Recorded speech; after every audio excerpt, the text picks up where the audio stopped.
it is a matter of immense pleasure that we have us with Professor Dr. Z.B. Patel, sir, Honorable Vice Chancellor, Navsari Agriculture University, Navsari, Gujarat, and he is renowned academician. And Dr. Z.B. Patel is an entomologist, popularly known as Man of Fruit Fly, is serving as Vice Chancellor of Navsari Agriculture University, Navsari, Gujarat.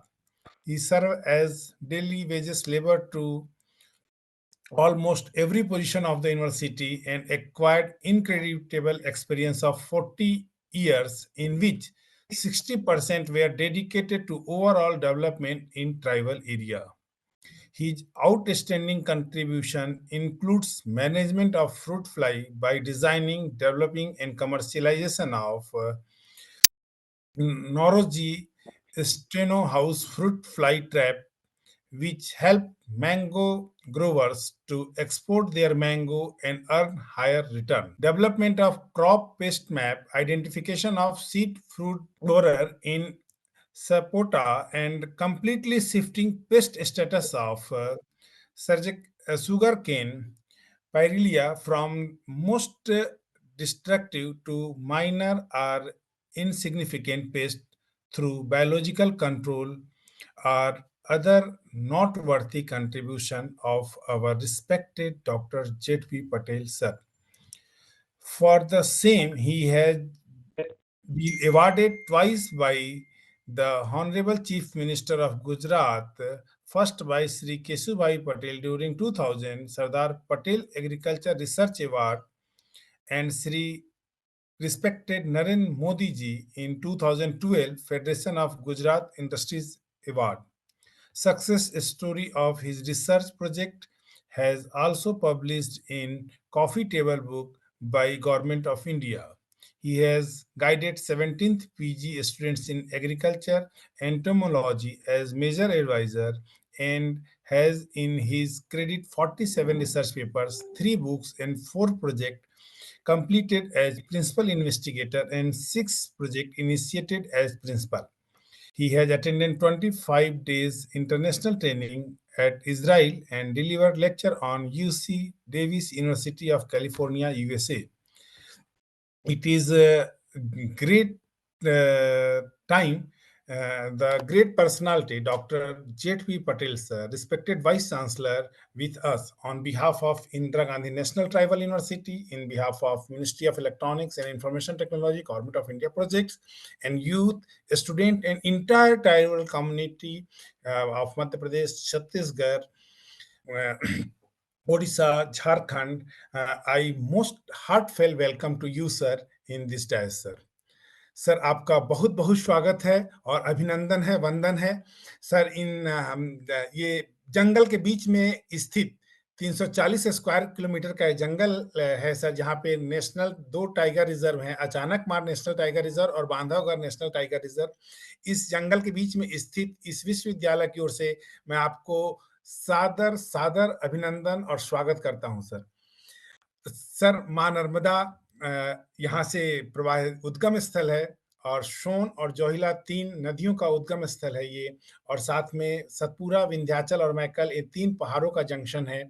और जहाँ से मैकल से मां नर्मदा प्रवाहित होकर गिरती हैं पहले कपिल धारा से। इस नदी, पर्वत और सभी के तरफ से पुनः आपका सर हार्दिक अभिनंदन और स्वागत है। हम लोग सर ट्राइबल एंटरप्रेन्योरशिप को लेके, और जो एग्रीकल्चर एरिया है, वन औषधि है, वनोपज है, और ट्राइबल एंटरप्रेन्योरशिप में सर हमने वनौषधियों आधारित ट्राइबल एंटरप्रेन्योरशिप, फिर मेजर फॉरेस्ट प्रोडक्ट और माइनर फॉरेस्ट प्रोडक्ट आधारित ट्राइबल एंटरप्रेन्योरशिप क्या हो सकते हैं, इस पे काम करा रहे हैं। साथ में सर जो क्राफ्ट है, कला है, उसमें wooden craft, metal craft, clay craft, अलग अलग क्राफ्ट को लेके क्या एंटरप्रेन्योरशिप हो सकते हैं, और सेल्फ हेल्प ग्रुप के माध्यम से वन धन विकास केंद्र कैसे बन सकता है, इसका फॉर्मेशन करा रहे हैं। ताकि सर जो जहां हैं अपने वनवासी भाई बहन, जनजातीय भाई बहन जहां हैं वहीं रह के वो उद्यमी बन सकें, स्वावलंबी बन सकें, स्वावलंबी भारत में अपनी महत्वपूर्ण योगदान, राष्ट्र निर्माण में अपनी महत्वपूर्ण योगदान दे सके। आत्मनिर्भर की जो माननीय प्रधानमंत्री की जो संकल्प है, उस संकल्प में हम लोग अपनी भागीदारी निभा सकें और उसमें सर आपका मार्गदर्शन और सहयोग और आशीर्वाद हमें मिला। आपने हमारा आग्रह, अनुग्रह स्वीकार किया। इसके लिए भी सर बहुत-बहुत आपका आभार, अभिनंदन। और हमारे साथ आज एक एग्रीकल्चर फील्ड के, और चूंकि भारत की इकोनॉमी में अब जो स्वावलंबी भारत में जो बातें विषय आती है कि भारत कृषि उद्योग आधारित देश रहा है। हमने मसाला की आयात की है। 1700 साल पहले विश्व की जीडीपी की 2/3 भारत के ही पास थी। और शुरू से लेकर भारत में ग्राम आधारित, रूरल आधारित या जनजाति आधारित उद्यमिता का संकल्प रखा है, ताकि अंतिम व्यक्ति के उदय तक की संकल्पना शुरू से भारत की रही है। बीच के कालखंडों में जैसा भी हुआ, लेकिन अब हम सब मिलकर वापस उसी स्थिति में कि भारत को विश्व महाशक्ति बनने का कोई ऐसा नहीं है कि भारत महाशक्ति, भारत विश्व गुरु था और अब विश्व गुरु ही रहेगा। इस दिशा में भारत काम करता है, क्योंकि भारत को विश्व की महाशक्ति बनकर ऐसा कोई नियति नहीं दिखता है। भारत को विश्व गुरु बनकर विश्व कल्याण का काम करने का नियति दिखता है। उसमें ये उद्यमिता, स्वावलंबन और आत्मनिर्भर एक महत्वपूर्ण अंग है। और इसमें आज हमें मार्गदर्शन देने के लिए माननीय, परम सम्माननीय, श्रद्धेय प्रोफेसर डॉक्टर जेठ.वी. पटेल सर हमारे साथ उपस्थित हैं। आज हमें मार्गदर्शन प्रदान करेंगे। मैं उनसे आग्रह विनती करता हूं कि आप हमें अपना मार्गदर्शन प्रदान करें। आदरणीय प्रोफेसर डॉक्टर जेठ.वी. पटेल सर। सबसे पहले आप सबको मेरा नमस्कार, सुप्रभात। और हमारे साथ जुड़े हुए प्रोफेसर डॉक्टर विकास सिंह जी, अन्य महानुभाव और खास तौर पे जो युवाओं जो आज हमें आतुरता से सुनने के लिए बेताब है, ऐसे जो ट्राइबल यूथ है उसको मार्गदर्शित करने के लिए एक बहुत अच्छा टॉपिक पे Indira Gandhi national tribal university और कोहोस्ट के साथ ये प्रोग्राम करने जा रहे हैं। मैं भी खुश हूँ कि आप लोगों को मेरे पास जो भी है, मेरा ट्राइबल विस्तार में काम करने का भी काफ़ी लंबा अरसा रहा है। करीबन 37 साल में से 26 साल मैंने ट्राइबल विस्तार में काम किया था। इतना ही नहीं, मैं जब फॉरेस्ट में एक कॉलेज बनानी थी तो मैंने मेरे बायोडेटा में सामने से लिख दिया था कि I want to work in the tribal area. तो इसी के साथ आप सबका फिर से मैं धन्यवाद करता हूँ मुझे बुलाने के लिए, मुझे अवसर देने के लिए। और जो भी है, जो भी मैं जानता हूँ, बखूबी आपके साथ शेयर करूँगा। मुझे चौकस आशा है कि युवाओं को ये काम आएगा। कुछ मार्गदर्शन के कुछ राह बताने के लिए ये काम भी आएगा। तो मैं इस टॉपिक जो है inspiring innovation and entrepreneurship among the tribal youth जो है उसको मैंने कुछ हिस्सों में बांटा है। तो फर्स्ट मैंने इसको एंटरप्रेन्योरशिप और इनोवेशन, ये दो चीज क्या है, कभी कभी हम बहुत कंफ्यूज भी होते हैं। वो दो चीज के बारे में बताऊंगा, उसमें क्या कंसेप्ट है, ये कैसे काम कर सकते हैं और इसकी क्या खूबियां है। तो इस बारे में मैं एक बात करूंगा। और एग्रीकल्चर सेक्टर में इसकी क्या पोटेंशियलिटी है और कैसे कैसे हम एग्रीकल्चर को एग्री एंटरप्रेन्योरशिप कर सकते हैं और उसमें चैलेंजेस क्या है, क्या क्या दुविधाएं हैं, क्या क्या महान मुश्किलें हैं, उसके बारे में भी काम करेंगे, बात करूंगा। Agriculture agriculture training skill development हमारी यूनिवर्सिटी जो कर रही है और उसमें हम कैसे आगे बढ़ रहे हैं उसके बारे में भी बात करूंगा।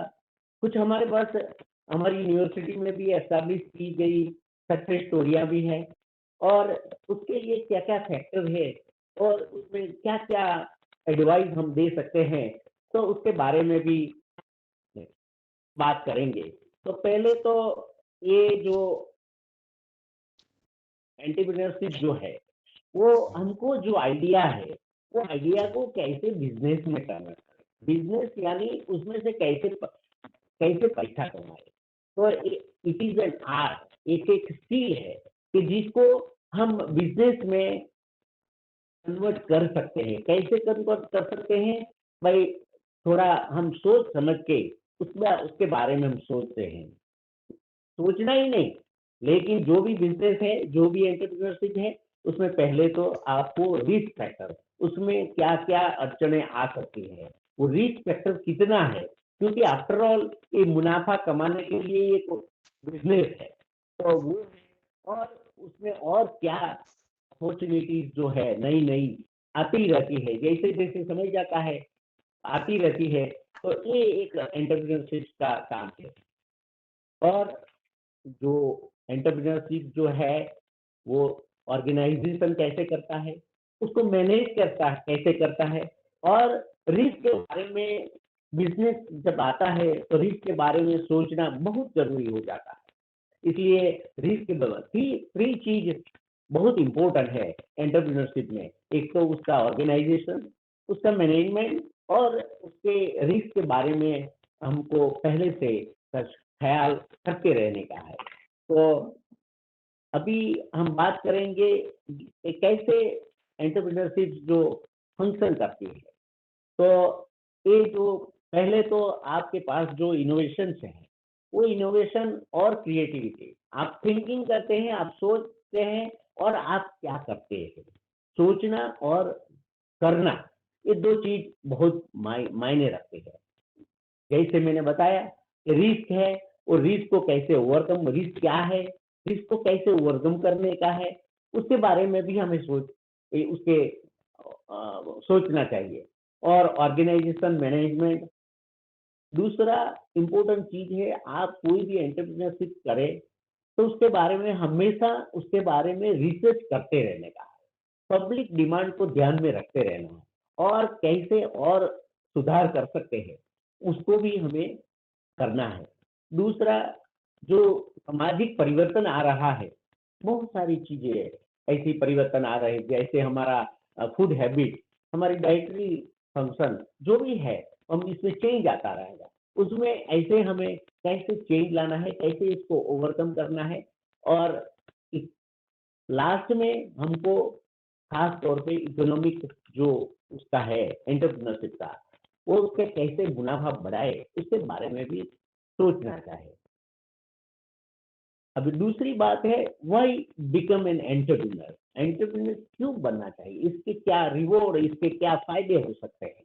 तो फायदे के बारे में मैंने जैसे बताया, प्रॉफिट हमारा होता है, जो मेक मनी, हमको पैसा बनाना है। आपको एंटरप्रेन्योरशिप क्यों कर रहे हैं आप, एक तो आप पैसा बनाने के लिए कर रहे हैं, दूसरा उसका मकसद है आप अपने बॉस बन सकते हैं, आप किसी के गुलाम नहीं बन सकते।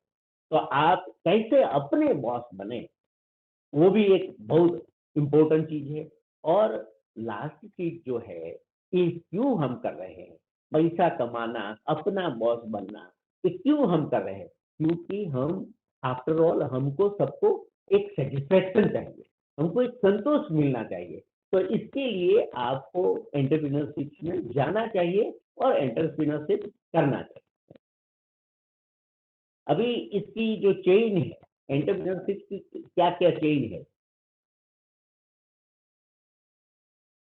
तो पहले तो एक क्रिएटिविटी है। क्रिएटिविटी मीन्स क्या होता है, हमें कोई भी एक किसी के बारे में नया सोचना चाहिए, नई थिंकिंग करना चाहिए, उसके बारे में जो इसकी क्या एफिशिएंसी है, कैसे इफेक्टिव सिस्टम, कैसे इफेक्टिव बनाना है, उसके बारे में हमें सोचना चाहिए। दूसरा इनोवेशन, जरा हटके, मेरा जो एक लाइफ स्लोगन रहा है, जरा हटके। मेरी यूनिवर्सिटी में कई मैगजीनों में आप पढ़ सकते हैं, और जरा हटके वाला एटीट्यूड अपने को रखना है, क्योंकि जरा हटके अगर आप सोचोगे, कोई भी चीज हो, कोई भी ऑफिस हो, एंटरप्रेन्योरशिप हो, रिसर्च हो, या एजुकेशन हो, या सामाजिक काम हो, जरा हटके जो बने बनाए रास्ते पे चलने के बजाय आपको नया कुछ सोचना चाहिए, ताकि ये आइडियाज आपको मार्केट में आपको प्लेस कर सकता है, आपको मार्केट में स्थान दे सकता है। तीसरा है उसमें से एंटरप्रेन्योरशिप, हमें उसकी वैल्यू और उसका मार्केट में क्या रहता है, उसका प्लेस कैसा रहता है, वो कैसे काम कर सकता है, उसके बारे में। तो क्रिएटिविटी, इनोवेशन और इसके बदौलत हम एंटरप्रेन्योरशिप कर सकते हैं। अभी अगर मैं ये सब मैं बेसिक चीजें एंटरप्रेन्योरशिप के बारे में थोड़ा यूथ को बताने जा रहा हूँ, ताकि ये थोड़ा उसको जो नए नए है, जो करते हैं उसको पता है, लेकिन जो नए एंटरप्रेन्योरशिप बनने वाले हैं उसको थोड़ा जानकारी मिले। इसमें क्या इसकी कैरेक्टरिस्टिक्स है, उसमें क्या होना चाहिए। तो पहले तो होना चाहिए एक strong passion for the business. आपको एक अ, उसी में आपको एक पेशेंस होना चाहिए, एक धीरज होना चाहिए। आपको उसको कैसे आगे बढ़ाने उसके लिए, क्योंकि ये कोई जल्दीबाजी करने का काम नहीं है। इसको बहुत सोच समझ के आगे बढ़ना है। तो आपके पास पेशेंस होना चाहिए। दूसरा, आपका जो प्रोडक्ट और कंज्यूमर का के पे फोकस होना चाहिए। आपके जो ग्राहक है, आपके जो कस्टमर है, उसकी क्या एटीट्यूड है, उसका क्या लाइकिंग है, उसके बारे में हमें इस बारे में सोचना चाहिए, और हमारी प्रोडक्ट कैसे वहाँ काम कर सकती है और कैसे इन्फ्लुएंस करती है, उसके बारे में भी जानना चाहिए। तीसरा है आपका एक तो स्ट्रॉन्ग कमिटमेंट होना। आपको हमेशा ऐसा मानना चाहिए कि मैं इसमें सक्सेस होगा ही। ऐसी स्ट्रॉन्ग फीलिंग आपको होना चाहिए। कभी भी इसके, देखो, beware of the failure just because of thinking. आपको भय को सिर्फ सोचने से मायूस नहीं होने का। आप हमेशा यही एक ही बात सोचे, उसको पॉजिटिव लिए, और उसको उसके बारे में स्ट्रॉन्ग कमिटमेंट कर सकते हैं। और आपके पास जो इंटेलिजेंस है, जो भी आपके पास तरकीबें हैं, वो तरकीबों को कैसे बखूबी उसको आगे रखना है, ताकि हमारा एंटरप्रेन्योरशिप एक सक्सेसफुल एंटरप्रेन्योरशिप बन सके। अभी आपको मैं यूथ को कहना चाहूंगा कि आपको कैसे किस किस चीज के बारे में फोकस करना चाहिए। तो एक तो जो आपका जो है उसके दूर अलग अलग जो सेगमेंट होंगे, अलग अलग डिपार्टमेंट होंगे। आपको मटेरियल प्रोडक्ट करना है, आपको मटेरियल को स्टोर करना है, आपको मटेरियल को मैनेज करना है, आपको मटेरियल को आगे कैसे ले जाने का है, उसके बारे में ये जो एक जो इसके है उसमें आपको सोचना चाहिए। अभी कस्टमर की नीड जो है, जरूरत जो है, वो बढ़ती जा रही है। हर हमेश कुछ नया उनको चाहिए। उनकी नीड कैसे बढ़ती है, उसके बारे में क्या नई नीड आ रही है बाजार में, ये हमने प्रोडक्ट रखा।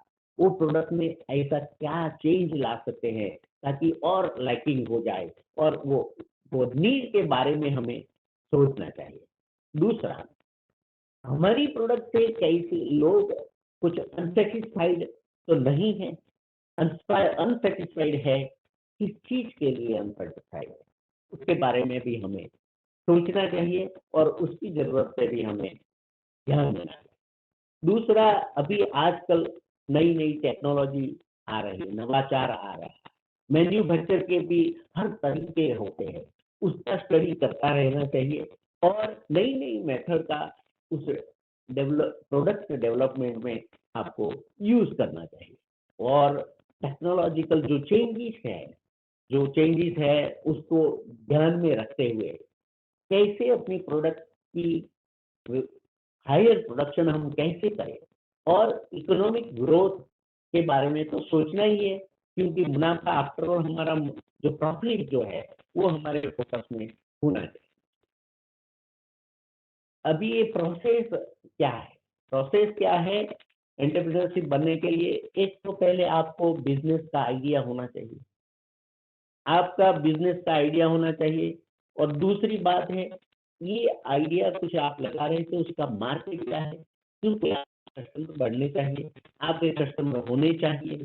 तो मार्केट को अंडरस्टैंड करना है, इस बाजार में, इस इलाके में, इस पब्लिक में, इस समाज में ये जरूरत है, उसका मार्केटिंग क्या है वो होना चाहिए। और फिर बिजनेस का पूरा planning, right from production to profit और तक आपको हमेशा प्लानिंग करना चाहिए। पहले से अगर प्लानिंग नहीं किया तो बीच की कोई कड़ी में हम फेल हो सकते हैं। और बिजनेस को कैसे ग्रो करना, हमेशा आपको ग्रो करना है, क्योंकि आपको एक एक प्रोडक्ट बनाने की एक तरीके मिल गए, तो हमेशा आपको सोचना चाहिए कि उसको ग्रो कैसे करें, उसका प्रोडक्शन कैसे बढ़ाए, उसके कस्टमर कैसे बढ़ाए। तो ये सब चीजें हैं जो अंडरस्टैंडिंग को मार्केट में आपको करना चाहिए, मार्केट के बारे में आपको समझना चाहिए। दूसरा, आपके कॉम्पिटिटर भी होंगे, मार्केट में आपकी स्पर्धा भी होगी, तो स्पर्धा में कैसे टीके रहने का, उसके बारे में भी हमें कंपटीशन का एक सर्वे हर हमेशा कंटिन्यूअसली करते रहना चाहिए। खुले आँख रख के मार्केट में उसका जो कॉम्पिट हमारे जो कॉम्पिटिटर है, उसकी प्रोडक्ट क्या है, क्यों उसकी प्रोडक्ट ज़्यादा बिक रही है, उसके बारे में भी जानना। और लास्ट में ये जो कस्टमर की जो नीड है, उसकी जो ज़रूरत है, उसके बारे में और उसका प्रेफ़रेंस क्या है। तो कस्टमर सर्वे आप कैसे भी कर सकते हैं। आप बहुत सारा तरीका है, प्रोडक्ट की क्वांटिटी कितनी बिकती है, उसके ऊपर भी करते हैं, उसका फीडबैक क्या आता है, वो भी कर सकते हैं। तो ऐसे कस्टमर नीड और उसके प्रेफ़रेंस को भी हमें एक सर्वे के हिसाब से जानते रहना चाहिए, अपने आप को अवगत कराते रहना चाहिए। अभी मैं खास तो आज मुझे एग्रीकल्चर के बारे में बताया गया है कि, और हालाँकि हमारा सब्जेक्ट भी है, तो एग्रीकल्चर जो है, आज आप देखो तो जो भी एंटरप्रेन्योरशिप है उसका बेस 50% बेस तो एग्रीकल्चर का होता है। चाहे कुछ भी प्रोडक्ट हो, वेस्ट हो, कुछ भी है। एग्रीकल्चर में ऐसा मैं कहता रहता हूँ हर हमेश कि इस पृथ्वी पे, इस धरा पे कुदरत ने कोई भी चीज़ नकामी नहीं बनाई। हर चीज़ में से कुछ न कुछ बनता है। अभी ये हमारे ऊपर निर्भर करता है, हमारी इंटेलिजेंस के ऊपर निर्भर करता है, हमारी टेक्नोलॉजिकल रिसर्च के ऊपर डिपेंड करता है कि इस चीज़ को हम कैसे आगे बढ़ाएँ, लास्ट तक हम जा सकें। मैं इसके बारे में कुछ स्टोरीज़ भी बताऊँगा कि कैसे हमने उसको रियलाइज़ किया है, प्रैक्टिकली इम्प्लीमेंट किया है और इसको ये टेक्नोलॉजी को कमर्शियल किया है। तो कोई भी चीज़ फालतू में नहीं है, उसको जहाँ तक हम उपयोग कर सकते हैं, हम वहाँ तक ही करते हैं, उसके बाद हम उसको फालतू मानते हैं, नाकामी मानते हैं, ऐसा नहीं है। तो एग्रीकल्चर में जो पोटेंशियलिटीज़ है, नेक्स्ट, तो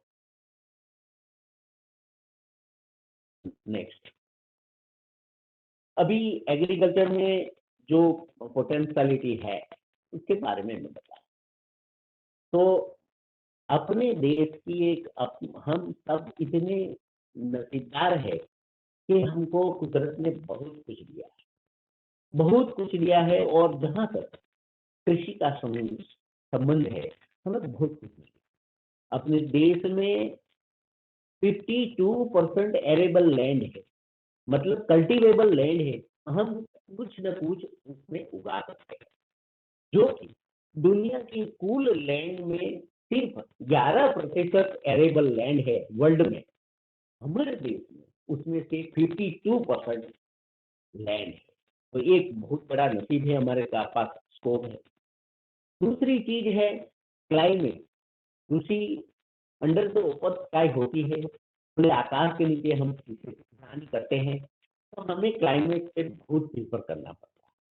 लेकिन दुनिया में ऐसे 15 मेजर क्लाइमेट्स हैं वो सभी अपने पास थे। आप देखो, स्टडी करो कि इंडिया का ज्योग्राफिकल सिचुएशन का सोचो, तो हमारे पास ऑल दुनिया के सभी 15 क्लाइमेट उपलब्ध है। आउट ऑफ और 46 जो क्लाइमेटिक जोन जो है, रीजन है, उसमें से 20% 20 एग्रो क्लाइमेटिक जोन हमारे पास, और 40 जो है सॉइल की टाइप जो है, सॉइल की टाइप में भी आप देखो तो हमारे तरफ हर तरीके की सॉइल है। आप नॉर्थ ईस्ट में चले जाओ, नॉर्थ में चले जाओ, साउथ में चले जाओ, वेस्ट में चले जाओ, हर तरीके के 46 टाइप की सॉइल को आप मिलेंगे, तो हम कुछ भी कर सकते हैं। दूसरा, जैसे जैव विविधता के बारे में पूरी दुनिया सोच रही है, कैसे बायोडाइवर्सिटी, चाहे प्लांट हो चाहे एनिमल हो, कुछ भी हो, खत्म कैसे हो रही है? खत्म हमारे वजह से हो रही है, हमारे कृत्यों की वजह से हो रही है। तो बायोडाइवर्सिटी एक बहुत बड़ा कुदरत की देन होती है, एक बहुत बड़ी गिफ्ट है। हमारे पास अभी दुनिया के जो एनिमल्स जो है, पशु जो है, उसमें 17%, 70% हमारे पास पशु उपलब्ध है, हमारे देश में होते हैं। जहाँ तक और 12% जो है वो वनस्पति, हर तरीके की वनस्पति, हमारी दुनिया की वनस्पति में से 12% वनस्पति है। जहाँ तक सी का सवाल है, समंदर का सवाल है, हमारे पास विविध प्रकार की अनगिनत 10% फिश की जिनेरा है, जो अलग अलग सोर्सेज में हम खाने में, मेडिसिनल उपयोग में और कुछ चीज बनाने में हम काम करते हैं। जहां तक केटल का सवाल है, तो हमारे पास 16%, 16%, ये मैं सब दुनिया की कंपैरिजन के में बात कर रहा हूँ। बफेलो, भैंसे जो है, 57% भैंसे हमारे पास है, इंडिया में बहुत बड़ा रिसोर्सेज है। 17% भेड़िए जो है, गोट्स जो है, और 5% सीप जो है वो है। तो ऐसी जो बायोडाइवर्सिटी के हम धनी है, मैं ऐसा कहूँ। और जहां तक ये सब चीज को ध्यान में रखते हुए अगर हम देखें, तो आज हम 303 मिलियन टन हम धान पकाते हैं। और जहां तक फ्रूट्स और वेजिटेबल का सवाल है, ये 300 मिलियन तक का। तो ये सब हमारे पास रिसोर्सेज कुदरत के दिए गए हुए हैं। अभी ये हमारे ऊपर निर्भर करता है कि हम इसमें से क्या बिजनेस कर सकते हैं, कैसे एंटरप्रेन्योरशिप और कर सकते हैं। तो ये सारी चीजें हमने कितना कितना प्रोडक्शन है, जब प्रोडक्शन होता है, अभी बहुत सारा पेरिसेबल होता है, बिगड़ जा रहा है, पोस्ट हार्वेस्ट जो पोस्ट प्रोडक्शन लॉसेस भी बहुत होता है, तो उसको कैसे वैल्यू चेन में आगे ले जाने का है और उसे कैसे बिजनेस करना है, मुनाफा कमाना है, ये सारी चीजें के बारे में ये है नेक्स्ट। अभी जो एग्रीकल्चर का चेंजिंग सिनेरियो, एग्रीकल्चर में क्या बदलाव आ रहे हैं, बदलाव आ रहे हैं, उसके बारे में भी हमें सोचना चाहिए। क्योंकि एग्रीकल्चर पहले कन्वेंशनल एग्रीकल्चर हमारे पूर्वज करते थे, हमारे फोर फादर करते थे। पहले एग्रीकल्चर सिर्फ अपना पेट भरने के लिए करते, अभी हम औरों के लिए भी कर रहे हैं, औरों के लिए भी कर रहे हैं। तो ये जो इसका जो ग्लोबलाइजेशन को ध्यान में रखते हुए हमें किसानी करनी चाहिए, और हम कर सकते हैं।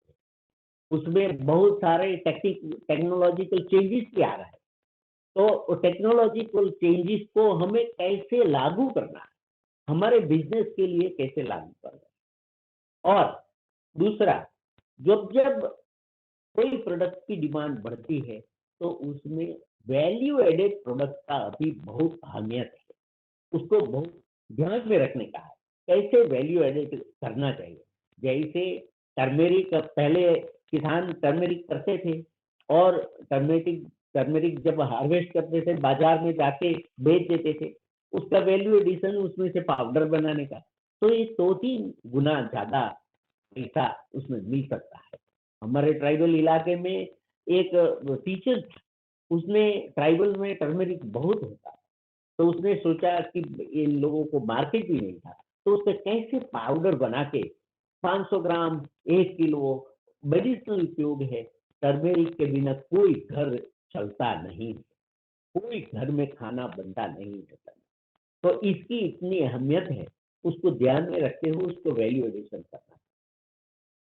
चौथी बाबत है जो खास अपने स्वास्थ्य के बारे में, हमें आजकल जो हेल्थ कॉन्शियसनेस बढ़ रहा है, न्यूट्रिशन बढ़ रहा है, तो लोगों को उसकी उपलब्धि के लिए क्या कन्वीनियंस है, सुगमता क्या है, हम कैसे उपलब्ध कराए जाए। हमें खाना अच्छा है, हम अफोर्ड कर सकते हैं, हम पैसा खर्च सकते हैं, लेकिन जब आपके नजदीक, आपके गांव में, आपके शहर में ये उपलब्ध नहीं है, तो ये इस चीज के बारे में हमें जरूर सोचना चाहिए। और उसी में भी हम कर सकते हैं। आजकल ऑर्गेनिक फूड है, फोर्टिफाइड फूड है, वैल्यू एडेड फूड है, तो ऐसे करना चाहिए। और अभी ये सब चीजें ध्यान में रखते हुए हमें एक प्रोडक्ट, एग्रीकल्चर प्रोडक्ट की प्रोडक्टिविटी क्या कैसे बढ़ाई जाए, वो प्रोडक्टिविटी बढ़ाई जाए, क्योंकि आने वाले दिनों में उनका मार्केट प्लेस में उसका एक जगह बनेगी, मार्केट में उसकी दाम बढ़ेगी, और तब आपको सप्लाई चेन में उसको सप्लाई भी करना पड़ेगा। तो हमें प्रोडक्टिविटी कैसे बढ़ानी चाहिए, किसानों को कैसे प्रोत्साहित करना चाहिए, किसानों को इसके बारे में कैसा बताना चाहिए, उसके बारे में भी हमें बात करनी है। फिर ये जो चैलेंजेस है, चैलेंजेस के बारे में भी मैं आपको थोड़ा संक्षिप्त में बताना चाहूंगा, क्योंकि चैलेंजेस तो हमेशा हमें सोचना चाहिए। दिन ब दिन एंटरप्रेन्योरशिप आप करते रहे करेंगे तो उसके बारे में करना चाहिए। अब क्या है कि हमारी जो 40 है, पहले तो 70% हमारे देश में किसानी होती थी, 70% of the population depend on the agriculture था। अभी कुछ 50%, 48% किसानी कर रहे हैं। तो ये एक एक चैलेंज है, उसको भी कैसे किसानी बढ़ानी चाहिए, उसके बारे में सोचना। सबसे बड़ा ड्रॉबैक जो खेती में है, वो हमारे 85% बहुत स्मॉल फार्मर, बहुत छोटे किसान और मार्जिनल फार्मर है। हमारे देश में बहुत बड़ी, जो अन्य यूरोपियन कंट्रीज में, अमेरिका जैसे डेवलप्ड कंट्रीज में जहाँ बहुत लैंड है, बहुत बड़े बड़े किसान 1000 एकड़ के, 1500 एकड़ के, हमारे कुछ 1 एकड़ से भी कम वाले किसान, छोटे किसान, मार्जिनल किसान, तो उनको क्या होता है, वो एक प्रोडक्ट अपने खेत में उसकी पैदाइश करता है, उसके लिए उसके लिए बहुत सारे प्रॉब्लम आते। पहले तो इसको, एक तो इसको करने के लिए इनको आर्थिक जो फंड मिलना चाहिए, जो पैसे मिलने चाहिए, क्योंकि अपने पास एक लैंड का पीस है लेकिन उसकी प्लाविंग नहीं कर पाते, उसको एरेबल लैंड में कन्वर्ट नहीं कर पाते हैं, तो वे बेचारा हाथ जोड़ के बैठे रहता है। दूसरा है जो इनपुट्स जो है, अभी टेक्नोलॉजी में नए खाद है, पेस्टिसाइड है, हाइब्रिड सीड्स है, और मार्केट के तरीके हैं, वो टेक्नोलॉजी और उसके लिए उनको क्रेडिट, कुछ हेल्प चाहिए, वो स्मॉल किसानों को नहीं मिलता। और जो हमारी जैसी इंस्टीट्यूट है, इंस्टीट्यूट में वो बेचारा स्मॉल फार्मर जा नहीं सकता, उसको ज्ञान अर्जित नहीं कर सकता। जब तक उसको ज्ञान नहीं है, तो वो बेचारा स्मॉल का स्मॉल ही रह जाए। दूसरा जो है एग्रीगेशन, सहकारिता जो है, वो भी स्मॉल और मार्जिनल फार्मर्स में होनी चाहिए, क्योंकि हमें हमारे साउथ गुजरात की एक एग्जाम्पल आपको बहुत अच्छा एग्जाम्पल देना चाहूंगा। वैसे गुजरात तो अमूल डेयरी से एक पशुपालन में, एक कोऑपरेटिव सेक्टर में आगे बढ़ा है। हमारे साउथ गुजरात आप देखो, चाहे गन्ना हो, चाहे राइस हो, चाहे मैंगो हो, चाहे चीकू हो, चाहे बनाना हो, चाहे कॉटन हो, चाहे तुअर की दाल हो, सब चीज़ जो एग्रीकल्चर प्रोडक्शन है, वो स्मॉल किसान करते हैं, तो वो अकेला बेच नहीं सकता। तो उसके लिए एक कोऑपरेटिव सेक्टर इतनी मजबूत है, इतनी कोऑपरेटिव सेक्टर हमारे मजबूत है साउथ गुजरात में, जाकि वो एक खास तो उसका एक फीचर्स जो है, वो पॉलिटिशियन से बहुत अलीप है। इसलिए बहुत सेफली ये govern by the farmer, farmer किसान ही चलाते हैं। तो ये एक एग्रीगेशन जो है, उसका सहकारिता का जो है, और हम उसी माध्यम को फायदा लेते हुए हमारी जो टेक्नोलॉजी है, उसी को भी आगे बढ़ाते हैं। तो बहुत अच्छी तरह से हम कर सकते हैं। दूसरा है जो हमारा क्लाइमेट चेंज में हमें टेक्नोलॉजी कई और क्रॉप पे कैसे डाइवर्ट करने का है, नए क्रॉप क्या करने का है, ताकि हमें क्लाइमेट चेंज को हम ओवरकम कर सके, और उसी में भी हम अच्छा प्रोडक्शन करता है करते रहेंगे। और एक है जो प्रोडक्टिविटी है, एक वैल्यू चेन में, मैं जैसे मैंने टर्मरिक का एग्जांपल दिया, अभी हमारी शुगर केन जो है, शुगर में केन में हमारे जो शुगर फैक्ट्री है, उसी में शुगर केन में से शुगर बनती है, हम सब जानते हैं। दूसरा उसका जैगरी बनता है। तीसरा उसका वो आफ्टर शुगर बनने के बाद हर शुगर फैक्ट्री के पास इथेनॉल बनाने का प्लांट है। और जो शुगर केन का वेस्ट आता है, उसमें कुछ बैक्टीरिया, ये हम टेक्नोलॉजी दिया है, तो ऐसे सॉइल को बेनिफिशियल बैक्टीरिया जो माइक्रो ऑर्गेनिज्म है, उसका कल्चर मिला के उसको कैसे हेल्दी और सेफ बायो कंपोस्ट बनाना। तो एक वैल्यू चेन में भी हमें सोचते रहना चाहिए। आगे है, हम सब जानते हैं कि सब एग्रीकल्चर में बहुत सारी ऐसी फ्रूट्स है, कुछ वेजिटेबल्स है, ये बहुत वेजिटेबल आइटम है। तो ये कैसे कम किया जाए, उसको कैसे अच्छा मार्केट में टाइम सर समयबद्ध वो मार्केट में चला जाए, तो उसके उसके हम किसानों को फायदा करा सकते हैं। और हमें टेक्नोलॉजी भी ऐसी करनी चाहिए कि एनवायरनमेंट सेफ्टी, हमें जैसे आप सब जानते हैं कि कई सारी सब्जियां फल में पेस्टिसाइड के रेसिड्यूज आते हैं, ताकि वो प्रोडक्ट हमारी एक्सपोर्ट करने में फेल हो जाए। तो इसके बारे में भी टेक्नोलॉजी को जो safe environmental safety friendly technology को बढ़ावा देने के लिए, किसानों को उससे अवगत कराने के लिए हम आगे बढ़े और करें, तो हम हमारी प्रोडक्ट एक एक्सपोर्ट के लिए क्वालिफाई हो सकती है। तो ये सारी सब चैलेंजेस है, उसमें सभी यूनिवर्सिटियों को और हर जो राज्य है, उसमें जो हमारा हॉर्टिकल्चर डिपार्टमेंट है, एग्रीकल्चर डिपार्टमेंट है, और भी बहुत सारी चीजें हैं। लेकिन गुजरात में हम इसको एक कोऑपरेटिव सेक्टर के माध्यम से हम ये टेक्नोलॉजी किसान तक, स्मॉल फार्मर तक, मार्जिनल फार्मर तक बढ़ाने में हम सफल हुए हैं, और आगे भी होते रहेंगे।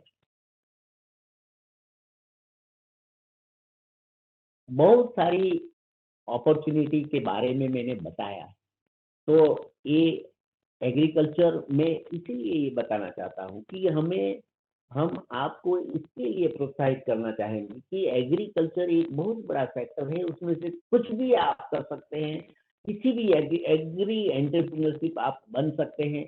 और फार्म गेट से लेकर जहाँ जहाँ खेत में उत्पादन होता है, वहां से कैसे वो फूड प्लेट पे जाए और डाइनिंग टेबल पर जाए, किस तरीके से जाए, और इसमें हम क्या बिजनेस कर सकते हैं, कैसी क्वालिटी प्रोडक्शन हम, और न्यूट्रिशनल प्रोडक्शन, न्यूट्रिशनली भी वो बहुत अच्छा प्रोडक्ट रहे, और हम सबकी हेल्थ भी बनी रहे।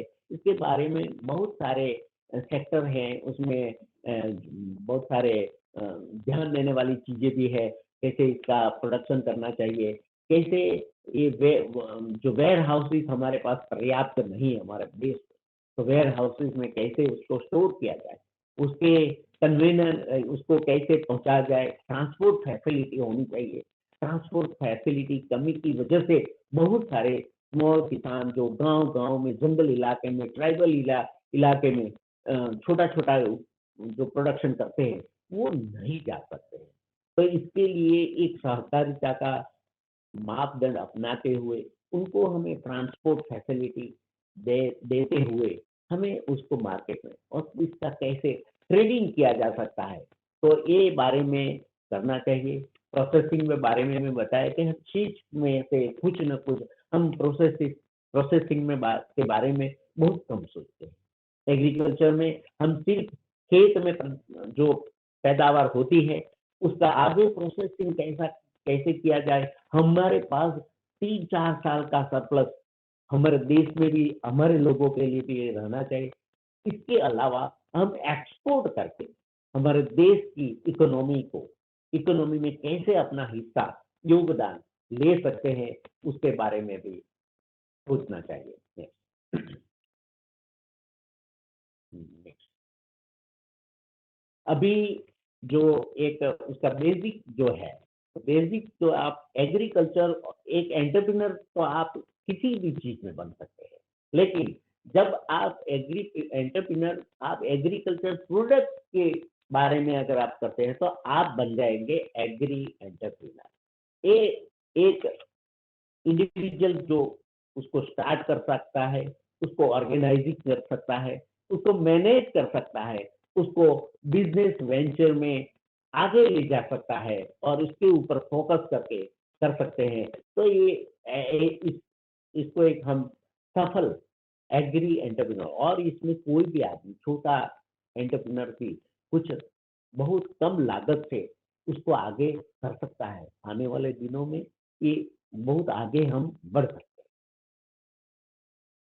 इसके प्रोस्पेक्ट के बारे में तो मैंने बताया, लेकिन दूसरी एक सिस्टमैटिक वे में मैं आपको बताना चाहूंगा कि ये एक तो आपको रूरल इकोनॉमी, रूरल एम्प्लॉयमेंट, आजकल हमारे रूरल एम्प्लॉयमेंट नहीं है क्योंकि बहुत सारे फॉरेस्ट एरिया है, ट्राइबल एरिया है, वो लोग शहर में नहीं आ सकते हैं एंटरप्रेन्योर एम्प्लॉयमेंट के लिए। तो ये यूथ के लिए ये एक अच्छा एम्प्लॉयमेंट दे सकता है। तो एग्री एंटरप्रेन्योरशिप के जो प्रोस्पेक्ट जो है उसमें हम कर सकते हैं।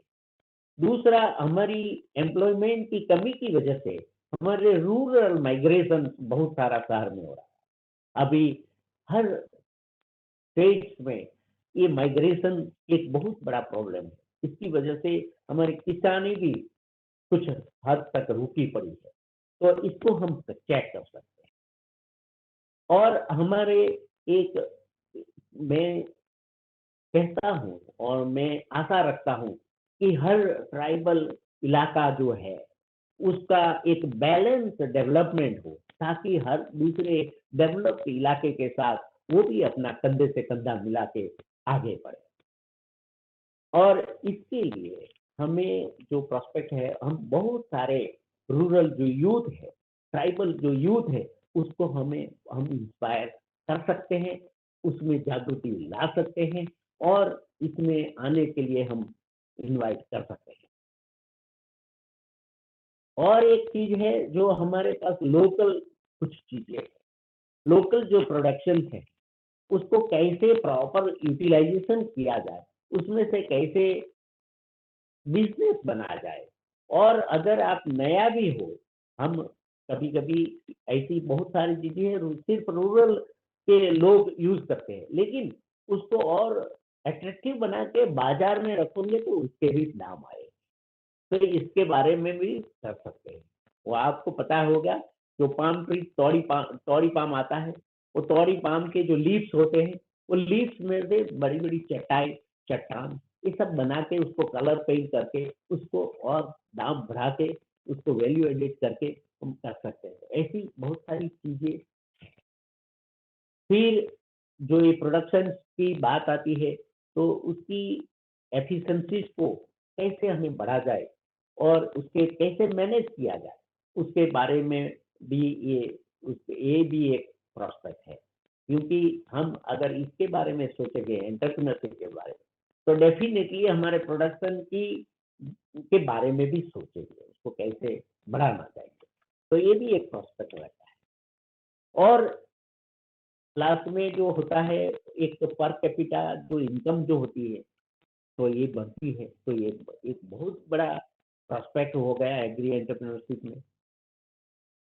दूसरा है एक स्किल का डेवलपमेंट। गाँव के लोगों के पास बहुत स्किल है, उसको हम आउटकम कर सकते हैं, उसको हम बढ़ावा दे सकते हैं, उसको और आइडियाज़ देके कर सकते हैं। मैं जब ट्राइबल कॉलेज में मैं कॉलेज बना रहा था, तो हमारे लेबोरेटरीज़ में साइंटिफिक इंस्ट्रूमेंट रहते हैं, उसकी एक लॉग बुक रहती है। तो मैं गया एक ट्राइबल के पास, जो आर्टिकल्स बनाते थे बाम्बू के। मैंने बोला ऐसा-ऐसा एक केस बनाओ, एक लॉग बुक रखने के लिए। ये एक इंस्ट्रूमेंट है, इंस्ट्रूमेंट के साथ ये लॉग बुक है, ताकि लॉग बुक में हमें कुछ लिखते रहने का है, उसको मेंटेन करने का। तो ऐसे एक आर्टिकल बना। तो ऐसी बहुत सारी चीज़ें हम कर सकते हैं। तो ये ब इसी में एग्री एंटरप्रेन्योरशिप में बहुत एक्साइटिंग फील्ड है, और उसमें से हम नए-नए बिज़नेस कर सकते हैं। टेक्नोलॉजी और इनोवेशंस का भार किसानों में हम प्रमोट कर सकते हैं। और एंटरप्रेन्योरशिप में से हम एक एफपीओ, फार्मर्स प्रोड्यूसर ऑर्गेनाइजेशन, वो हम बना सकते हैं। हमने अभी फिश फार्मर प्रोडक्शन का भी एक बनाया है, और छोटे किसानों का भी बना, बहुत सारे हमारे कोऑपरेटिव सेक्टर बहुत अच्छे हैं। तो एक एफपीओ बनाएंगे, तो एक एफपीओ का बहुत सारा लाभ है। गवर्नमेंट की ओर से भी उसको बहुत प्रोत्साहित किया जा रहा है, बहुत हेल्प की जा सकती है। तो उसके बारे में भी एफपीओ भी हम बना सकते हैं। अभी इसमें मोटे तौर पे जो हम क्या कर सकते हैं एग्री एंटरप्रेन्योरशिप में, तो हम तो मोटे-मोटे तौर पे जो अभी नई-नई चीज़ें जो हैं, तो फार्म मैकेनाइज़ेशन, अभी फार्म मैकेनाइज़ेशन, अभी हम बैल से खेती बहुत कम लोग कर रहे हैं। पहले बैल से खेती करते हैं, अभी टेक्नोलॉजी आ रही है, इक्विपमेंट आ रहे हैं, साधन आ रहे हैं, तो फार्म मैकेनाइज़ेशन का भी ये कर सकते हैं। हमारे यहाँ बहुत सारे मैंगो ऑर्चार्ड हैं, तो कई जो यूथ है 2-3 ट्रैक्टर रखते हैं, ट्रैक्टर माउंटेड स्प्रेयर रखते हैं।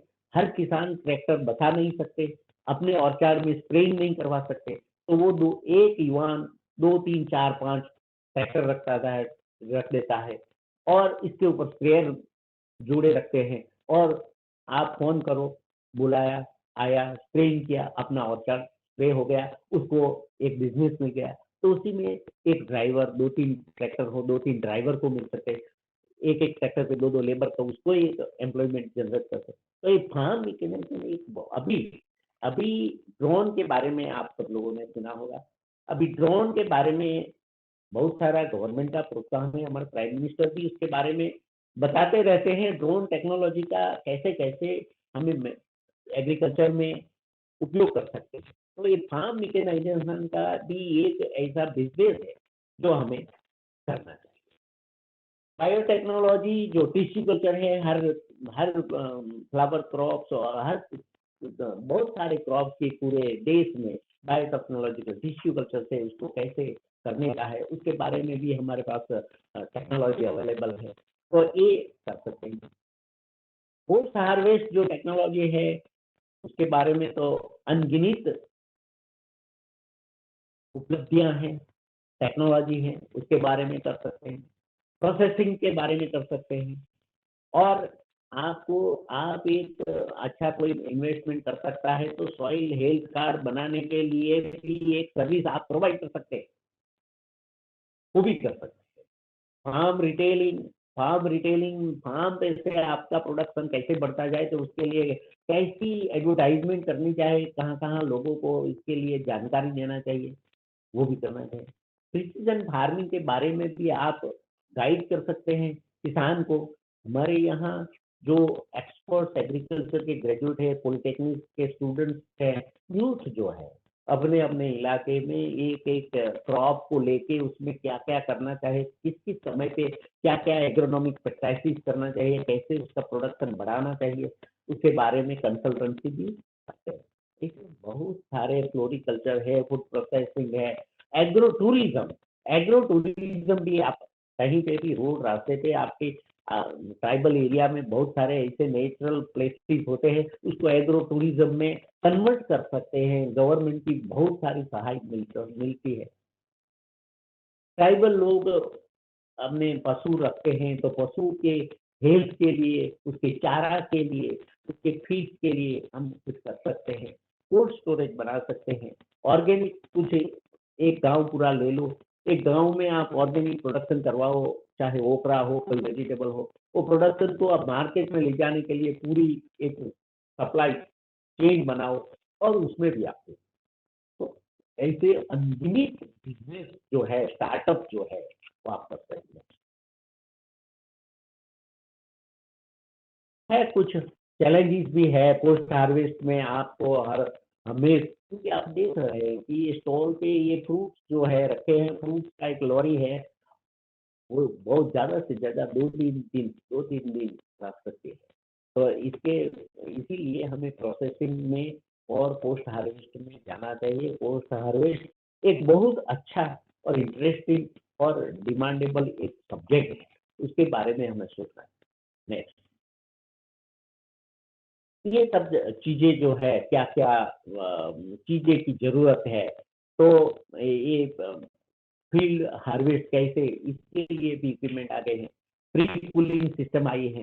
ग्रेडिंग करके हम कैरेट्स में कैसे मार्केट में ले जा सकते हैं।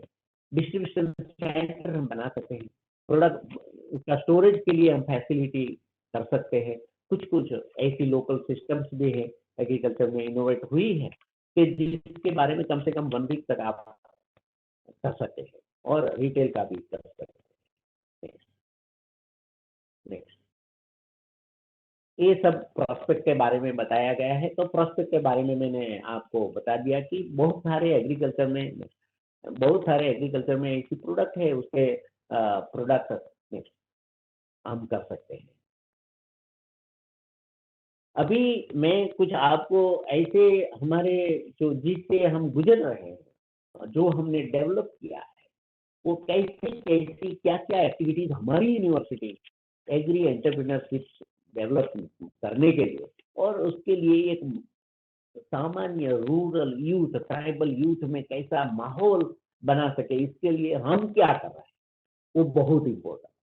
बाकी बनी बताई तो बात मैं बता सकता हूँ, लेकिन हमारा जो प्रैक्टिकल एक्सपीरियंस जो है, तो हमारा पहले तो है, हम जो ग्रेजुएट जो हमारे यहाँ से होते हैं, तो स्टूडेंट स्टार्टअप सेल हम बनाए। स्टूडेंट स्टार्टअप सेल में हम हमारे बच्चों को जो भी हो उसको हम देते रहते हैं। दूसरा है, हम बारी-बारी इवेंट करते रहते हैं, hackathon, ideathon, entrepreneur boot camp. इसमें क्या होता है, हैकेथॉन, आइडियाथॉन में क्या होता है कि स्टूडेंट्स, यूथ आते हैं, इनको वो अपने आइडियाज़ को कैसे पेश करते हैं, उसके बारे में अपनी एक आइडियाज़ को पुट अप करते हैं एक पब्लिक के साथ। तो उसमें से कई लोगों को और आइडिया मिलता है। इसके लिए हम हैकेथॉन, आइडियाथॉन और बूट कैंप जैसे ऑर्गेनाइजेशन करते हैं। फिर हमारे यहाँ एक्सपीरियंशियल लर्निंग यूनिट है, जो जिसमें हम एक टेक्निकल और बिजनेस स्किल के बारे में बच्चों को बताते रहते हैं। तीसरा है हमारा जो एग्री बिजनेस कॉलेज जो है, जिसमें हम मास्टर डिग्री देते हैं। और ये जो है हैदराबाद मैनेज, आप जानते होंगे, तो मैनेज हैदराबाद की तरफ से उसको एनटीआई यानी nodal training institute for agree clinic and agri business centre बनाया गया है, जिसमें हम आगे मैं बताऊंगा, जिसमें हम कैसे यूथ को ट्रेनिंग देते हैं। बारी-बारी हर साल हम प्रोग्राम करते रहते हैं।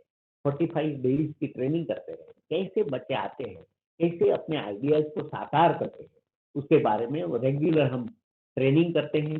कैपेसिटी बिल्डिंग ऐसी तरह से हम करते हैं। और ये जो दूसरी दूसरी मैनेज जो है, नियम जो है, उसके साथ कैसे इसका लिंक किया जा सकता है, ताकि आने वाले दिनों में यूथ जो है वो ट्रेनिंग लेके उसके साथ जुड़े रहते हैं। नेक्स्ट,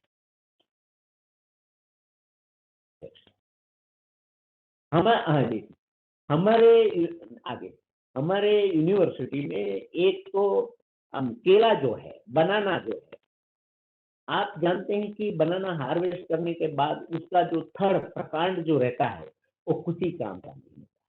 किसान को उसको फील्ड के आउटसाइड डंप करने के लिए कुछ जगह चाहिए, उसके लिए एक खर्च करना पड़ता है और बिल्कुल हम उसको वेस्ट मारते। हमने क्या किया, हमारा बनाना के सूडो स्टेम में से हम उसको एक बड़ा एक टेक्नोलॉजिकल सेंटर बनाया है, जिसमें हम बनाना के ऐसे बनाना हार्वेस्ट करने के बाद उसके प्रकांड को ट्रैक्टर में भर के लाते हैं, उसमें से उसका जूस निकालते हैं, उसको हार के हम जूस निकालते हैं।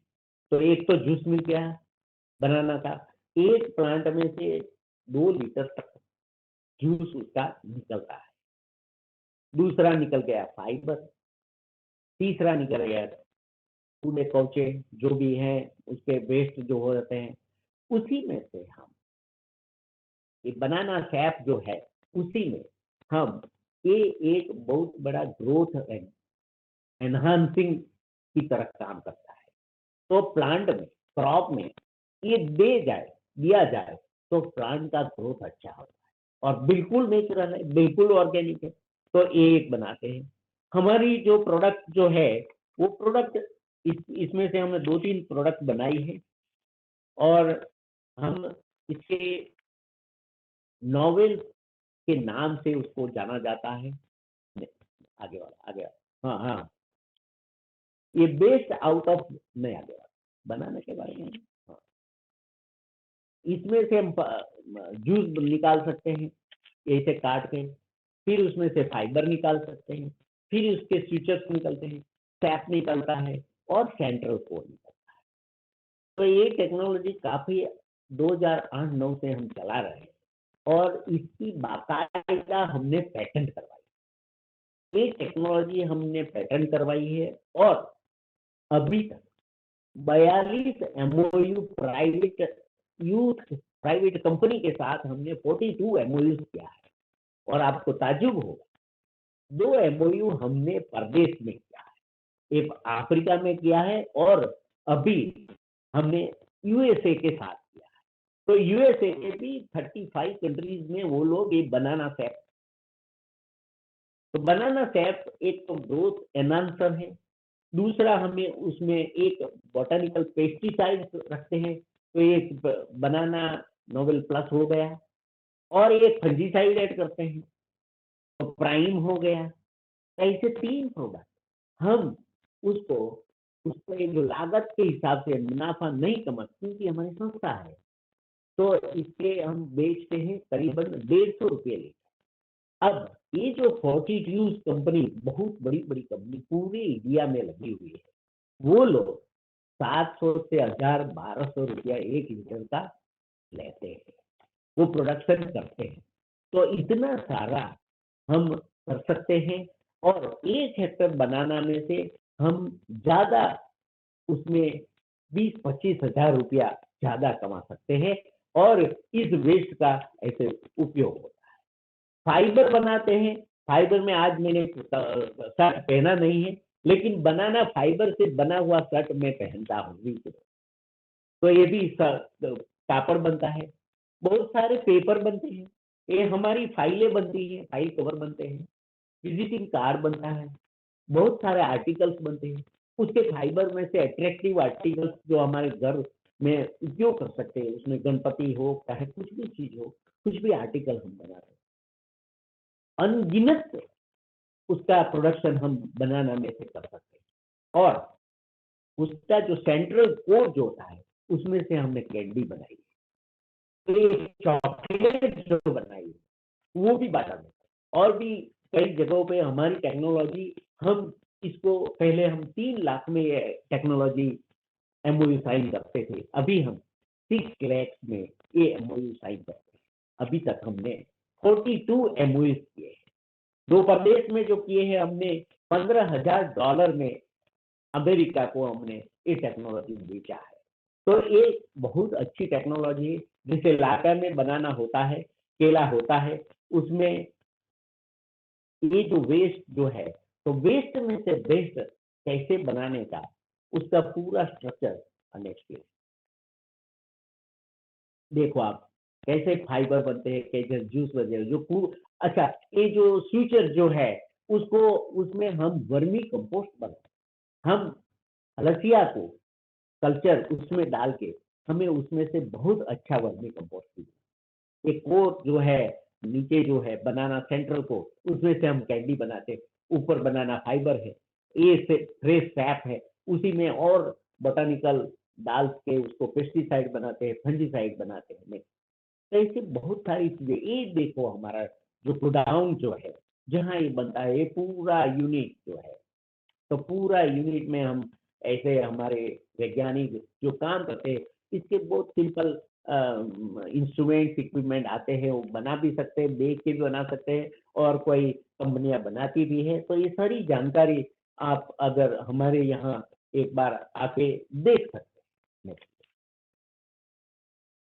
ये देखो, हर तरीके के 100% ऑर्गेनिक है। देखो आप, ऊपर का कपड़ा है, कुछ आर्टिकल्स हैं, कुछ फाइलें पड़ी है, कुछ ऐसे अट्रैक्टिव आर्टिकल्स हैं, वो ये बनाना में से समझ। तो कोई भी एग्रीकल्चर प्रोड्यूस को कैसे आगे बढ़ा के उसके वैल्यू एडिशन करके उसमें टेक्नोलॉजी का उपयोग करके हम एक बिजनेस दे सकते हैं। ये देखो, नोवेल है, नोवेल प्लस है, ऐसे 5 लीटर 1 लीटर में हम बनाते हैं। हम हालांकि 150 के करीब, 150 रुपीज पर लीटर देते हैं, लेकिन जो प्राइवेट करता है उसकी उसको कैसे कितना जो प्रोडक्शन, जो माल जो है, कच्चा माल जो है कैसे उपलब्ध है, उसके ऊपर वो इसकी कीमत निर्धारित कर सकते हैं। ये हमारा department of post harvest technology, बहुत एक सेंटर है हमारा पोस्ट हार्वेस्ट। उसमें हमारे इलाके में जो भी फ्रूट होते हैं, जो भी प्रोडक्शन होते हैं एग्रीकल्चर के, उसकी पोस्ट हार्वेस्ट टेक्नोलॉजी के लिए हर तरीके के इक्विपमेंट बनाए हैं, और हम बनाते जा रहे हैं, हम बनाते जा रहे हैं। हम चीज फ्रूट्स की बहुत सारी चीज की चिप्स बनाते हैं, बहुत सारे जूस बनाते हैं, शादी फंक्शन में हमारे जूस बहुत सारा ज्यादा मार्केट में भी जाता है, हम इसको कमर्शलाइज भी किए हैं, और प्रोडक्शन भी एज पर दी डिमांड हम करते हैं। ये देखो आपके सपोर्टा, चीकू, तो चीकू के इसमें से हम पक्के फ्रूट में से चिप्स बना सकते हैं, कैंडी बना, चॉकलेट बना सकते हैं। अभी अभी मेरे आने के बाद में बहुत साल, मैं इस इलाके में, चीकू के इलाके में रहता हूँ बहुत साल, मैंने 20 साल चीकू पे काम किया है। तो मैं चीकू को कैसे जब मार्केट में गलत हो जाता है, तो दाम जो है उसके कम हो जाता है, तो किसानों को बहुत नुकसान उठाना पड़ता है। इसीलिए हमने जैगरी बनाया, तो जैगरी बनाने में भी हम सफल हुए हैं। उसमें से जूस बनाए, उसके सीड में से हमने ऑयल बनाए हैं, इसके बहुत सारे मेडिसिनल तरीके हैं, उपयोग है। तो ऐसी ऐसी चीजें हम सोचते रहते हैं और यूथ को बताते रहते हैं। नेक्स्ट, ये मैंगो में से इसी तरह से केक कैसे बनाया जाए, इसका पाउडर, गुटली का पाउडर कैसा बना जाए, तो ये सब चीजें जो उसके स्टोन में से, उसकी पील में से, उसकी जो छाल होती है उसका पाउडर कैसे बनाया जाए, उसमें से बिस्किट कैसे बनाया जाए, उसका पैकेजिंग कैसे किया जाए, इस चीज के बारे में हम बताते रहते हैं, और टेक्नोलॉजी सब हमारी एस्टेब्लिश है। नेक्स्ट, एलोवेरा, एलोवेरा आप सब जानते हैं, एलोवेरा के बहुत सारी प्राइवेट कंपनियां भी काम करती है, उसका जूस भी निकालते हैं, उसका कैसे कैसे जेल भी बनाते हैं, और फ्री ट्रीटमेंट देके उसको इसमें से क्या क्या चीज नहीं बना सकते, उसके बहुत सारे मेडिसिनल फायदे हैं। एक्चुअली ये एक मशरूम का, हमारे ट्राइबल जो है, पूरा ईस्टर्न पार्ट जो है साउथ गुजरात का, ये ट्राइबल इलाका है, बहुत सारे लोग हैं ट्राइबल हैं। जहाँ तक 100% ऑलमोस्ट, हमारा डांग जहाँ में कॉलेज बनाया, वो ऑलमोस्ट 98% ट्राइबल है। तो वो ट्राइबल जो है वो बहुत पुराने ज़माने से मशरूम खाते आ रहे हैं। तो मशरूम नेचुरली जो होता है उसको वो लोग some old peoples are able to identify the edible mushroom। तो हमने फिर ये कॉलेज में एक बड़ा प्रोजेक्ट लाए, उसके लिए इक्विपमेंट्स भी लाए, और अभी हमारे 1000 के ऊपर रजिस्टर्ड मशरूम फार्मर यूथ, इसमें बहनें जो है वो बहनें बहुत अच्छी तरह से काम, और ये मशरूम के बारे में उसका बहुत अच्छा मार्केट भी है।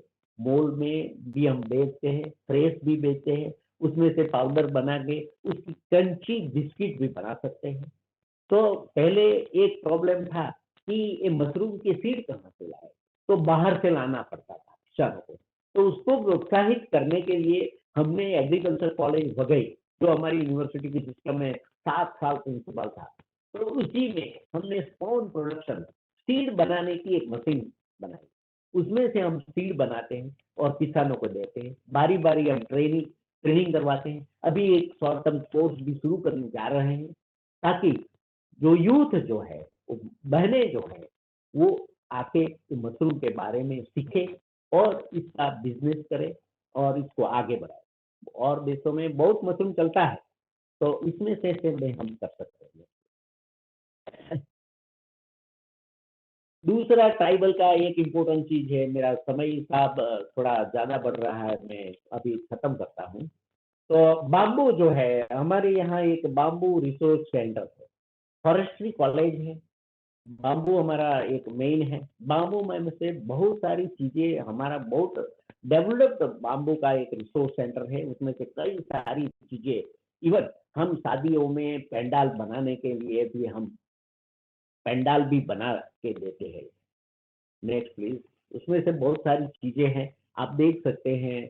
उसमें बाम्बू का गार्डन में रखने के लिए गधे को बना सकते हैं, और डाइनिंग टेबल बना सकते हैं, सोफा भी बना सकते हैं, और झूला भी बना सकते हैं। तो ये सब हमने, हमारे प्रोफेसर्स जो है उसमें हमने कुछ स्किल लेबर को ट्रेनिंग दिया है, और बारी बारी उसको इम्प्रूव करते रहते हैं। अभी हमारा ये बहुत चल रहा है। अभी अगले वीक में पूरे इंडिया के सभी वाइस चांसलर की कॉन्फ्रेंस का मैं होस्टिंग करने जा रहा हूँ। तो उसी में हमने ये बाम्बू का एक पंडाल लगाया है, गज़ेबो लगाया है। तो इसमें बहुत सारे आर्टिकल नेक्स्ट दिखाओ। ये हाँ, तो बाम्बू एक ट्राइबल के लिए एक कल्पवृक्ष जैसा है, तो उसकी कई वेराइटीज है। तो हम उसके लिए भी टेक्नोलॉजी देते हैं।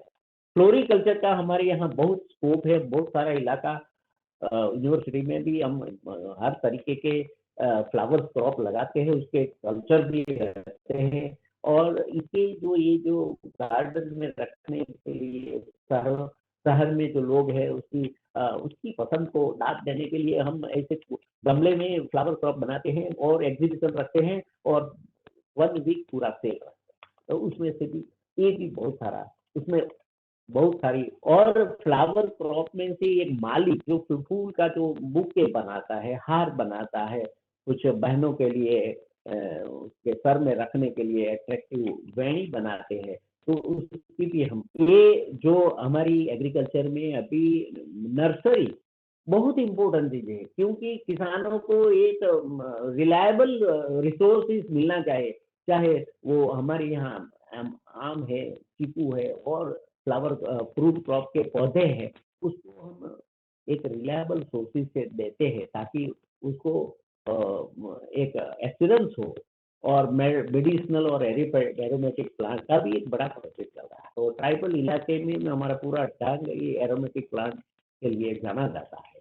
तो ये ट्राइबल्स को उसमें से क्या क्या चीज पूरा हमारे हवा में, उसमें से प्रोडक्ट बनाने के लिए एक ऑर्गेनाइजेशन। और ये एग्री क्लिनिक और एग्री बिजनेस में मैनेजमेंट स्कीम जो है, एसी एंड एबीसी, उसमें क्या में हम उसको सेल्फ एम्प्लॉयमेंट, आत्मनिर्भर बनाने के लिए हमें एग्रीकल्चर जो ग्रेजुएट है, पोस्ट पॉलिटेक्निक के सर्टिफाइड कोर्स वाले हैं, उस बच्चों को, उस यूथ को हम उसकी ट्रेनिंग देते रहते हैं। तो और 45 डेज का ट्रेनिंग है।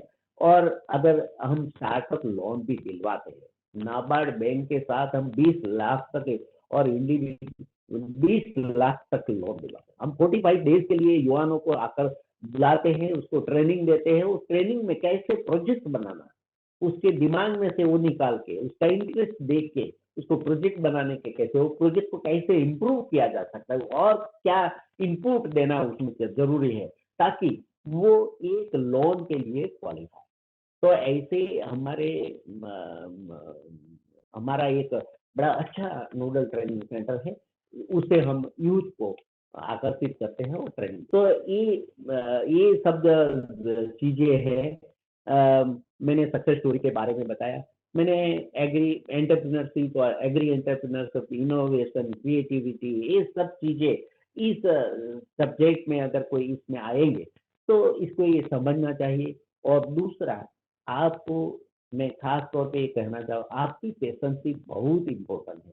आप अगर बिज़नेस करना चाहते हैं, तो बीच में से कहीं छोड़ना नहीं, चाहे चाहे कुछ भी हो जाए, उसको और बेहतर कैसे बनाया जाए, उसके लिए आपके दिलो-दिमाग में एक उत्कंठा होनी चाहिए, जागृति भी होनी चाहिए और आपका संपर्क भी होना चाहिए।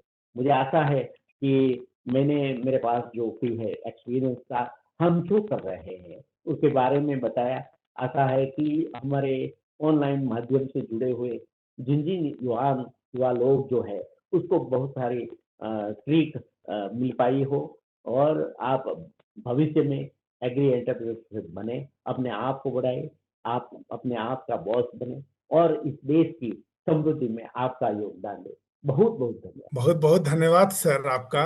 मतलब इतना इनोवेटिव आपने आज दिशा और दशा दोनों ही एकदम स्पष्ट कर दिया है। और सर मैं इसमें कुछ बातें आपके समक्ष रख रहा हूँ। सर जो आपने सॉइल हेल्थ कार्ड की भी बात कही सर, तो इसी हुँ, प्रोजेक्ट के अंतर्गत मिनिस्ट्री ऑफ इलेक्ट्रॉनिक्स हमने एक इलेक्ट्रॉनिक सॉइल न्यूट्रिएंट एनालाइजर को लगभग डेवलप की स्थिति में है। और उसमें अभी जो माननीय प्रधानमंत्री जी ने सॉइल हेल्थ कार्ड जो जारी करने की 2 साल या 3 साल पहले से जो काम चल रही थी, अभी बीच में रुकी है, उसमें एक बात थी कि सेंट्रलाइज़्ड डेटा नहीं आता था। प्रिंट आउट लो फिर जाके वेबसाइट पे अपडेट करो। हमने हुँ, उसमें इंटरनेट ऑफ थिंग आईओटी को इनेबल्ड करके उस डिवाइस को बनाई है सर। टच स्क्रीन पैनल पे वो वर्क करेगा और अच्छा, वहाँ से वो फार्मर जो यूज़र हैं उनके मोबाइल पे भी इन्फॉर्मेशन आएगी। साथ में वो किसान क्लाउड एक डेवलप हुई, उसपे data nitrogen, phosphorus, potash, zinc जो भी अ, माइक्रो और मैक्रो न्यूट्रिएंट्स हैं वो इन्फॉर्मेशन चले जाएगी। ऑर्गेनिक कार्बन, पीएच और ईसी इसकी डिटेल्स भी चले जाएगी और वो डेटा से उसके बेसिस पे फर्दर कैलकुलेशन कर सकता है। हिंदी इंग्लिश दोनों में बोल के ही बताएगा कि उस पर्टिकुलर लैंड के लिए फर्टिलिटी के बेसिस पे कितना रिक्वायरमेंट नाइट्रोजन का है या पोटास का, इफको या डीएपी जितना डालना है कितना डालना है, प्लस आपके लिए बेस्ट सुटेबल क्रॉप कौन सा हो सकता है। क्रॉप में भी सीड क्या है, जैसे खरीफ में क्या हो सकता है, रबी में क्या हो सकता है या जैद में क्या हो सकता है। सर आपने आज सर उस मशीन को हम लोग सर आपको ला के वहाँ प्रेजेंट करेंगे और उसको अब चाह रहे हैं सर कि आप उसमें एसोसिएट होके करें, ये हम लोग का आग्रह रहेगा। सर आपने आज इतनी सारी बातें युवाओं को मार्गदर्शन में रखा है, जैसे सर आपने केल बनाना का जो बताया, सर उत्तर प्रदेश सरकार की बैठक हो रही थी, हम लोग इसी प्रोजेक्ट के माध्यम से मध्य प्रदेश के बाद उत्तर प्रदेश में वन डिस्ट्रिक्ट वन प्रोडक्ट के लिए गए थे। तो वहाँ पे एक डिस्ट्रिक्ट है कुशीनगर, वहाँ वन डिस्ट्रिक्ट वन प्रोडक्ट में बनाना ही है। बनाना का सर आपने इतना अच्छा बताया कि एक एमओयू तो उत्तर प्रदेश सरकार है, हम लोग खुद वहाँ से आपके साथ तत्काल कराएँगे सर। मशरूम का बिस्किट सर अभी महामहिम राज्यपाल आदरणीय श्री मंगू भाई पटेल जी का विश्वविद्यालय दूसरी बार दौरा हुआ। यहाँ पे उन्होंने प्रवास भी किया था कर्नाटक में। वो जनजातीय उद्यमिता और उनके विकास में कई सारी बातें रही, उसमें मशरूम भी एक फैक्टर था सर। तो मशरूम से बिस्किट सर हम लोग चाहते हैं कि वो वाला प्रोडक्ट भी मशीनरी यहाँ आए। जैसा चीकू का गुड़ सर मैंने आज तक खुद ही टेस्ट नहीं किया है, लेकिन चीकू का अच्छा, गुड़ अच्छा। मार्केट में खजूर का गुड़ या जैसे यहाँ पास में आंध्रा है तो वहाँ से खजूर या तार का गुड़ आ जाता है।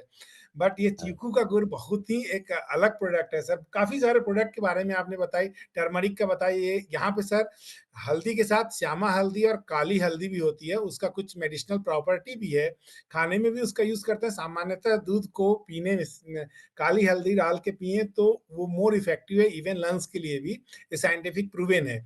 तो उसकी भी यहाँ पे बहुत स्कोप है इस ट्राइबल डोमिनेटेड बेल्ट में सर। सर जितना आपने बताया है सर, आपका जो भी अगला प्रोग्राम होगा, हम लोग 2-3 दिन के लिए आपके यूनिवर्सिटी में आपका दर्शन करने, वहां समझने और चीजों को समझने, वहां से बहुत सारी चीजें यहाँ पे आ सकती हैं। और एक बहुत बड़ा स्वावलंबन आत्मनिर्भर में आपका विश्वविद्यालय सर आपके मार्गदर्शन में बहुत इंपॉर्टेंट रोल प्ले कर सकता है। कई जगह ऐसे हैं जहाँ पे इसकी जरूरतें हैं, और वो सारा एंटरप्रेनर आप खुद ही, हम लोग भी एक LBI livelihood business incubation centre establish किए हैं, जिसमें हनी का होता है सर, बेकरी का भी है, फिर आपका टेक्सटाइल से रिलेटेड भी है, लेकिन हमारे यहाँ टसर सिल्क कोसा से रिलेटेड होता है सर। हाँ। बट आपके यहाँ कुछ अलग अलग काफी चीजें मिली, मशीनरी मिली। सर ये जो मशरूम वाली इसकी मशीनें, प्लांट्स भी वहां पे हैं आपके यहाँ सर, मतलब जो बनाती है यस, बिस्किट? यस, कौन बनाने जी। का प्लांट है और काम करता है। और जो सर बनाना वाला है उसकी यदि हम एमओयू करें, जो पेमेंट आप हो वो यूनिवर्सिटी को करने के बाद, उसकी सर हाँ, प्लांट मशीनरी की कोटेशन आप लोग उपलब्ध करा पाएंगे सर? हाँ, वो भी हम उपलब्ध कराई, इसके बारे में रिसोर्सेज बताएंगे कि कहाँ से खरीदा, बहुत ही क्योंकि अच्छा सर। पूरे इंडिया में अभी नॉर्थ ईस्ट में 6 एमओयू हम करने जा रहे हैं, तो इसी के साथ हमारा 48 एमओयू हो जाएगा। एक सर यहाँ तो से भी हो ये जाएगा बहुत अच्छी आपके टेक्नोलॉजी है सर, विश्वविद्यालय। और पूरी पेटेंटेड है। अभी हमारी कई टेक्नोलॉजी पैटर्न में सर, मैं एक चीज के बारे में तो, जो मेरे बारे में आपने बताया लेकिन मैंने नहीं बताया, ये स्किप हो गए स्लाइड, फ्रूट फ्लाई ट्रैप। ये जो फ्रूट फ्लाई आप जी जी जी। देख सकते हैं क्या? हाँ दिख रहा है सर, आपके हाथ में है सर। हाँ, तो ये जो इसके ये एक जो पेस्ट है, जो एक इंसेक्ट, जो एक कीड़ा है, पूरी जी दुनिया इनके उसे हैरान है। और ये एक्सपोर्ट में बहुत बड़ा इसका रोल रहता है। तो ये इसके ऊपर सर मैंने 30 साल काम किया, और ये प्रधानमंत्री मोदी जी ने मुझे इसके ऊपर फेडरेशन ऑफ गुजरात इंडस्ट्रीज का अवार्ड भी दिया था। तो ये ट्रैप जो है, वो एक मैंने 4 बड़े बड़े प्रोजेक्ट किए। ये जो फ्लाइज जो है, वो फ्लाइज अगर आपके मैंगो, चीकू और सब्जी सब में लगती है, उसका बहुत नुकसान होता है, 30-40% नुकसान होता है। इसके उसको अट्रैक्ट करने के लिए मैंने एक ट्रैप बनाया है। वो ट्रैप सिंपल है लेकिन बहुत सोच समझ के बनाया है। उसमें एक प्लाईवुड का टुकड़ा है, और प्लाईवुड के जो पीस जो है छोटा सा 10 by 10 सेंटीमीटर का, तो उसको हम एक 2-3 केमिकल्स में डालते हैं। एक तो ये फ्लाई को अट्रैक्ट करने वाला एक आकर्षण है उसमें, उसके साथ पेस्टिसाइड मिलाई गई है और सॉल्वेंट मिलाया गया है।